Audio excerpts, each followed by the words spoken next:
বাড়িতেই বানিয়ে ফেলো sweet corn soup. তো তার জন্য দেখো আমি এখানে নিয়ে নিয়েছিলাম গাজর, ক্যাপসিকাম, টমেটো, বিনস, পেঁয়াজ কুচো, রসুন কুচো আর পরিমাণ মতন সুইট কর্ন।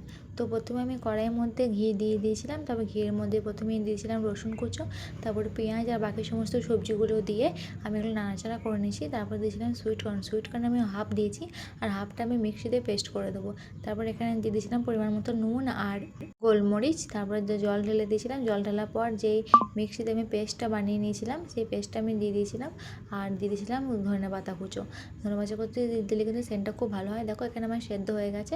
সেদ্ধ হয়ে যাওয়ার পর আমি 1 চামচ মতো ওটস নর্মাল জলে ওটা গুলে নিয়ে এখানে আমি দিয়ে দিয়েছিলাম। তো তাই মানে একটু ঘন করার জন্য তারপর দিয়ে দিয়েছিলাম একটা কাঁচা লঙ্কা। কাঁচা লঙ্কা দিলে ফ্লেভারটা কিন্তু খুব ভালো আসে। আর হয়ে গেছিলো কিন্তু আমার টেস্টি সুইট কর্ন স্যুপ। আর খাওয়ার সময় সামান্য একটু লেবুর রস দিয়েছিলাম। খেতে কিন্তু দুর্দান্ত হয়। চলো বাই।